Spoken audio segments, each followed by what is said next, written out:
నమస్తే. Welcome to Disha TV. ప్రస్తుతం మనం హైదరాబాద్ వాతావరణ కేంద్రంలో ఉన్నాం. తెలంగాణ రాష్ట్రంలో ఎలాంటి వెదర్ పరిస్థితులు ఉన్నాయి, ఏమైనా వర్ష సూచిక ఏమైనా ఉందా, లేకపోతే ఇంకా లోటు పరిస్థితి కూడా ఎలా ఉందో తెలుసుకునే ప్రయత్నం చేద్దాం. మనతో పాటు సీనియర్ వాతావరణ శాఖ అధికారి శ్రీనివాస్ సార్ మనతో ఉన్నారు. సార్, రాష్ట్రంలో ఏ రకమైన వాతావరణం ఉంది? జిల్లాల వారీగా ఏమైనా వర్ష సూచన ఏమైనా కనిపిస్తూ ఉందా? రాగల 4-5 రోజుల వరకు మనకి దగ్గరలో అనుకూలమైన పరిణామాలు ఏమీ లేవు. సినాప్టిక్ పరిస్థితులు ఏమీ లేవు. ప్రస్తుతం ఒక అల్పపీడనం మనకి ఉత్తర బంగాళాఖాతంలో పశ్చిమ బెంగాల్ తీరము, ఒడిస్సా తీరం సమీపంలో ఉంది. దానివల్ల మనకి పెద్దగా ప్రభావం ఉండదు. సో, రాగల 5-6 రోజుల్లో మనకి పెద్దగా రెగ్యులర్‌గా పడే వర్షాలైతే ఉండవు. అయితే మాన్సూన్ పీరియడ్‌లో ఈ తేమ ఎక్కువ ఉండడము, ఇటీవల పడిన వర్షాల వల్ల కూడా చాలా చోట్ల మనకి లోకల్‌గా ఈ మాయిశ్చర్ అనేది ఎక్కువ ఉండటం వల్ల మనకి పగటిపూట టెంపరేచర్‌లకి కొంచెం ఈ తేమ లోకల్‌గా ఆవిరిగా మారి పైకి పోయి సాయంత్రం సమయంలో కొన్ని చోట్ల జల్లులు పడే అవకాశం ఉంటుంది. మన సిటీలో కూడా చూస్తున్నాము, రోజు సాయంత్రము, రాత్రిపూట ఏదో ఒక ప్రాంతంలో కొద్దిగా ఒక అరగంట, పావుగంట జల్లులు పడే పరిస్థితి ఉంది. అటువంటి పరిస్థితే రాగల 3-4 రోజుల వరకు కూడా కొనసాగే అవకాశం ఉంది. సో, అల్పపీడన ప్రభావం తెలంగాణ రాష్ట్రం పైన ఏమాత్రము దరిదాపులో లేదు. ఎందుకంటే మొత్తం భువనేశ్వర్ తీరానికి వచ్చింది. ఇక మొత్తం కూడా నెక్స్ట్ దేశవ్యాప్తంగా కాస్త వర్ష సూచన వచ్చే అవకాశం ఉందని కూడా ఐఎండీ చెప్తున్న సందర్భంలో రాష్ట్రానికి ఉన్న ప్రభావం ఏంటి సార్? మనకి ఇది ముఖ్యంగా ఉత్తర భారతదేశం మీద ఎక్కువ ప్రభావం ఉంటుంది. అటు బీహారు, జార్ఖండ్, ఒడిస్సా, పశ్చిమ బెంగాలు ఆ రాష్ట్రాల దగ్గర సిస్టమ్ ఉంది కాబట్టి అక్కడే ఎక్కువగా ప్రభావం ఉంటుంది. తెలంగాణ మీద మనం చాలా దూరంలో ఉన్నాం కాబట్టి పెద్దగా దీని ప్రభావం ఉండదు. ఫర్దర్‌గా కూడా ఇది క్రాస్ అయిన తర్వాత కూడా ఇంకా వాయువ్య దిశలో ప్రయాణించే అవకాశం ఉంది. సో, దీని దీని ప్రభావం పెద్దగా మనకేమీ లేదు. సో, తెలంగాణ రాష్ట్రంలో జిల్లాల వారీగా వర్షపాత నమోదు ఎలా ఉంది? లోటు ఎక్కడెక్కడ కనిపిస్తుంది? ఏ రకంగా ఉన్నాయి సార్ లెక్కలు? మనకి ఈ రోజు వరకు చూసినట్టయితే 11% వరకు ఓవరాల్‌గా రాష్ట్రంలో లోటు ఉంది. అయినప్పటికీ జిల్లాల వారీగా చూసినట్టయితే 33 జిల్లాల్లో ఈ రోజుకి మనకి 16 జిల్లాలు 20% పైగా తక్కువ వర్షపాతం పడిన జిల్లాలు 16. ఈ రెడ్‌లో ఉన్న జిల్లాలన్నీ అంటే ఇంచుమించు సౌత్, సెంట్రల్‌లో ఉన్నటువంటి చాలా జిల్లాలు మనకి తీవ్రమైన లోటు -20% కంటే తక్కువ లోటులో ఉన్నాయి. ఒక్క 2 జిల్లాలు మటుకే మనకి 20% కంటే అధికంగా ఉన్నవి కామారెడ్డి, జగిత్యాల జిల్లాల్లో సాధారణం కంటే 20% వర్షాలు ఎక్కువ పడినవి. మిగిలిన జిల్లాలలో మనకి ఈ 15 జిల్లాల్లో నార్మల్ వర్షపాతం అంటే +20 నుంచి -20 మధ్యలో. వీటిలో కూడా సాధారణం కంటే తక్కువ ఉన్న జిల్లాలే ఎక్కువ ఉన్నాయి. ఓవరాల్‌గా చూసినట్టయితే మనకి జూలై ఆఖరి వారంలో పడిన అతి భారీ వర్షాలు మనకు ఉత్తర తెలంగాణ, ఈశాన్య తెలంగాణలో పడటం వల్ల మనకి కొంచెం ఫిగర్ చూసినట్టయితే టోటల్ ఫిగరు యావరేజ్ ఫిగర్ చూసినట్టయితే -10, -11 చూపించినప్పటికీ లోటైతే తీవ్రంగా మనకి ఈ దక్షిణ సెంట్రల్ జిల్లాల్లో మోర్ దాన్ 20% లోటున్న జిల్లాలు ఉన్నాయి. ఎక్కువగా ఏ జిల్లాలో ఎక్కువ శాతం వర్షపాతము నమోదైంది సార్ జిల్లాల వారీగా? మన జిల్లాల వారీగా చూసినట్టయితే కొమరంభీం జిల్లాలో అత్యధికంగా 73 సెంటీమీటర్ల వర్షపాతం ఇప్పటివరకు పడింది. ఇది సాధారణం కంటే 13% అధికము. నెక్స్ట్ మంచిర్యాల జిల్లాలో మనకి 69 సెంటీమీటర్లు పడింది. ఇది కూడా సాధారణం కంటే 12% అధికం. ములుగు జిల్లాలో 68 సెంటీమీటర్లు, కామారెడ్డిలో 67, జగిత్యాలలో 64. ఈ రకంగా మనకి వర్షపాతం టాప్‌లో ఉన్న 5 జిల్లాలు ఇవి.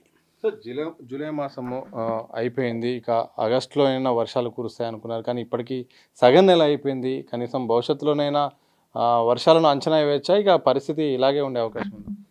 ఎల్‌నినో పీరియడ్‌లో మనము మొదటి నుంచి చెప్తున్నాము. ఇటువంటి హెచ్చుతగ్గులు అనేవి ఉంటాయి. మనకి అంటే ఓవరాల్‌గా ఇప్పుడు చూసినట్టయితే మనము టోటల్ స్టేట్ ఫిగర్ చూసినట్టయితే ఓన్లీ 10% లోటు కనిపిస్తుంది. కానీ సగానికి పైగా జిల్లాలు 20% పైగా లోటులో ఉన్నాయి. ఎల్‌నినో పీరియడ్‌లో ముఖ్యంగా ఒకే చోట వర్షపాతం కేంద్రీకృతం అయిపోవడము, లేతే ఒక 4 రోజులు విపరీతమైన వర్షం కురిసి తర్వాత అంతా డ్రై పీరియడ్ వచ్చేయడము, ఇటువంటి ఇబ్బందులు అనేవి ఉంటాయి. ఈ ఇబ్బందులను అధిగమించడానికి మనం చెప్పింది ఏంటంటే వర్షం పడినప్పుడు వచ్చినప్పుడు దాన్ని సేవ్ చేసుకునే మెకానిజం ప్రతి వారి దగ్గర ఉండాలి. వర్షమును స్టోర్ చేసుకునే అవకాశం మనకి ఈ జూలై ఆఖరి వారంలో ఈ ఈశాన్య జిల్లాలు అలాగే ఉత్తర జిల్లాల్లో పడిన తీవ్రమైన వర్షపాతాన్ని ఎవరైతే వారి పొలాల్లో అటువంటి ఏర్పాటు చేసుకుని నిల్వ చేసుకుని ఉన్నట్టయితే వారికి మరొక 2-3 వారాలు రెయిన్స్ లేకపోయినా పెద్దగా ఇబ్బంది ఉండదు. సో రేపు ఎప్పుడైనా మళ్ళీ అల్పపీడనం ఏర్పడినప్పుడు మనకి ఈ దక్షిణ జిల్లాల్లో కూడా 2-3 రోజులు భారీ అతి భారీ వర్షాలు కురవచ్చు. కురిచి తినేప్పుడు దాన్ని మనము ఎక్సెస్ రెయిన్ అని రన్ ఆఫ్ కింద వదిలేసేస్తే మళ్ళీ ఇలా డ్రై పీరియడ్ వచ్చేసి ఇబ్బందులు ఉంటాయి. కాబట్టి ప్రతి వారు కూడా అటువంటి ఏర్పాటు చేసుకుంటేనే ఈ సీజన్లో కొంచెం ఇబ్బందులు లేకుండా ఉండే అవకాశం ఉంటుంది. రైతుల విషయము ఒకవైపు అయితే, మరోవైపు పట్టణాల్లో ప్రజలది కూడా చాలా తీవ్రమైన పరిస్థితి కనిపిస్తుంది. చాలా వరకు బోర్లు ఎండిపోయాయి, ఎక్కడికక్కడ నీటి సమస్య అయితే కూడా కనిపిస్తుంది. ప్రభుత్వాలు కూడా నీళ్లను అందించే పరిస్థితుల్లో కూడా ఇబ్బందులు పడుతున్నాయి. ఇలాంటి సందర్భంలో పట్టణంలో ఉంటున్న వాళ్ళు కూడా ఏం జాగ్రత్తలు తీసుకోవాలి? మనకి సిటీలోని 3 జిల్లాల్లో 2 జిల్లాలు తీవ్రమైన లోటులో రెడ్లో ఉన్నాయి. మేడ్చల్, మల్కాజ్గిరి 37% లోటు, హైదరాబాద్ జిల్లాలో 29% లోటు. మన ఓన్లీ రంగారెడ్డి జిల్లాలో మటుకు గ్రీన్ చూపిస్తుంది. ఎందుకంటే ఇక్కడ కూడా -9% లోటు ఉంది. అయినప్పటికీ +20, -20 రేంజ్లో -20 కంటే తక్కువ ఉంది కాబట్టి ఇది కూడా చూపిస్తుంది. ఓవరాల్గా సిటీ చూసుకున్నట్టయితే సిటీలో తీవ్రమైన లోటు ఉంది. మనకి ప్రతి వర్షాకాలం తర్వాత అరౌండ్ జూలై నెలకి వచ్చేటప్పటికి, జూలై చివరికి మనకి ఈ భూగర్భ జలాలు కొంత రీఛార్జ్ అయ్యి చాలా చోట్ల వేసవికాలంలో ఎండిపోయిన బోర్లు మళ్ళీ నీళ్లు రావడం ప్రారంభిస్తాయి. అయితే ఈసారి మనకి ఈ తీవ్రమైన లోటు ఉండటం వల్ల చాలా చోట్ల బోర్లు రివైవ్ కాలేదు. చాలామంది ఇంకా ట్యాంకర్ల మీదే ఆధారపడుతున్నారు. అయితే మనకి అదృష్టవశాత్తు ఈ పశ్చిమ తీరంలో జూలై నెలలో పడిన వర్షాల వల్ల, డ్యాములు నిండడం వల్ల మనకి ఈ drinking water sources for the city బయట నుంచి వచ్చే నీటిలో ఇబ్బంది లేదు. 2-3 నెలల వరకు పైగా సరిపడా నీరు మనకి బయట నుంచి ఉంది. కానీ లోకల్గా మనకి భూగర్భ జలాలు అనేవి అడుగంటిపోతున్నాయి. దీనికి కారణం ఎవరు కూడా వారి ఆవరణలో పడిన నీరుని అట్లీస్ట్ 50% కూడా వాళ్ళు రిటైన్ చేయకుండా మొత్తం అంతా డ్రైన్లలోకి, రోడ్ల మీదకి వదిలిపెడుతుండటం వల్ల, అలాగే ఎండ్ టు ఎండ్ మనకి ఈ కాంక్రీట్ తోటి పేవ్మెంట్స్ చేసేసుకోవడం వల్ల ఎక్కడ నీరు ఇంకే స్థలం లేక ఇప్పుడు మనకి 1200 స్క్వేర్ కిలోమీటర్ల పైగా సిటీ విస్తరించి ఉంది. 1.3 కోట్ల మంది ప్రజలు పైగా ఇక్కడ నివసిస్తున్నారు. సో ఇక్కడ మనకి ఈ డ్రింకింగ్ వాటర్ మీద తీవ్రమైన స్ట్రెస్ అనేది ఉంటుంది.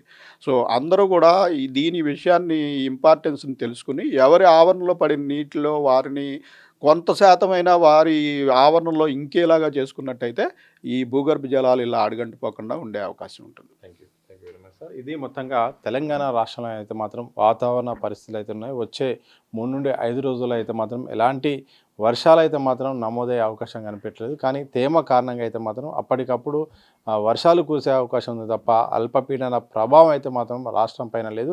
మనకు డీటెయిల్స్ పరంగా కనుక చూస్తే మాత్రం ఇక్కడ లోటు అనేది చాలా తీవ్రంగా కనిపిస్తుంది. ఓవరాల్గా -11% ఉన్నప్పటికీ కూడా జిల్లాల వారీగా కనుక చూస్తే మాత్రం ఏకంగా 16 జిల్లాల్లో రెడ్ మార్క్ ఉంది. అంటే ఇక్కడంతా కూడా సాధారణ వర్షం కంటే తక్కువ పడింది అన్నట్టు. అంటే 20% సాధారణం తీసుకుంటే మొత్తం కూడా తక్కువ వర్షం పడిన సందర్భం కనిపిస్తుంది. ఇక్కడ టాప్ సంబంధించిన కొన్ని లిస్టులు ఉన్నాయి. ఇందులో ఈ యొక్క 5 జిల్లాల్లో మాత్రమే అనుకున్నంత వర్షాలు, కాస్త పాజిటివ్ వర్షాలు పడ్డాయన్నట్టు కూడా వాతావరణ శాఖ చెప్తుంది.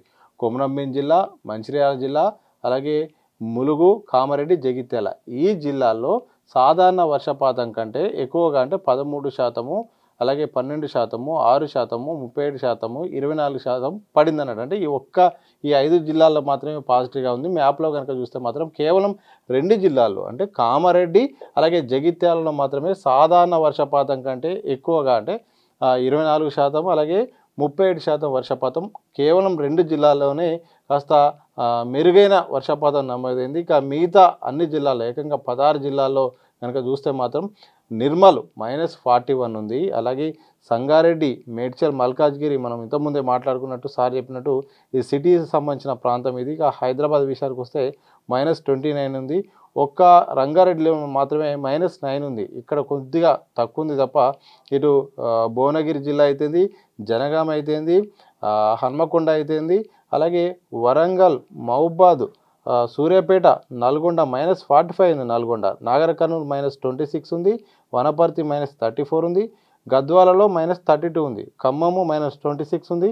ఇక్కడ భద్రాద్రి కొత్తగూడెం అడవి ప్రాంతంలో కూడా ఈసారి అయితే మాత్రం లోటు వర్షపాతం ఇక్కడ ఇటు సైడ్ అయితే మాత్రం కనిపిస్తున్న సందర్భం అయితే కనిపిస్తుంది. మిగతా జిల్లాలో అయితే మాత్రం మైనస్లో ఉన్నాయి దాదాపు, కానీ కాస్త పర్లేదు అన్నట్టుగా ఒక మోస్తారుగా మాత్రమే ఈ మంచిర్యాల అయితుంది, పెద్దపల్లి అయితుంది, కరీంనగర్ అయితుంది, సిద్దిపేట, రాజన్న సిరిసిల్ల, నిజామాబాద్, మెదక్, వికారాబాద్, అలాగే మహబూబ్నగర్, వనపర్తి, ఆదిలాబాదు, కొనంబి, ఆసిఫాబాద్, మంచిర్యాల, జయశంకర్, ములుగు ఈ ప్రాంతాలు అయితే మాత్రం మోస్తారుగా కాస్త ఉన్న అంటే తక్కువలో తక్కువ కొద్దిగా యావరేజ్గా పడింది తప్ప ఇక్కడ ఏదో గొప్పగా వర్షాలు కూడా పడ్డ పరిస్థితి కనిపించలేదు. ఏదైనప్పటికీ ఎల్నినో ప్రభావం అయితే మాత్రం రాష్ట్రం పైన చాలా స్పష్టంగా కనిపిస్తూ ఉంది అని అధికారులు చెప్తున్నారు. ప్రధానంగా వర్షాలు ఒక్కసారిగా ఒకే ప్లేస్లో భారీగా కురుస్తాయి. అలాగే వరుసగా 2-3 రోజుల పాటు కూడా వరుసగా ఒకేసారి వర్షం ఆగకుండా కురుస్తుంది. ఇది ఎల్నినోలో భాగమే. అందుకే వచ్చిన వర్షాన్ని నిజంగా రీస్టోర్ చేసుకునే అవకాశం అయితే మాత్రం ఇటు రైతులైతేంది, ఇక పట్టణ ప్రాంతాల్లో ఉంటున్న ప్రజలైతే మాత్రం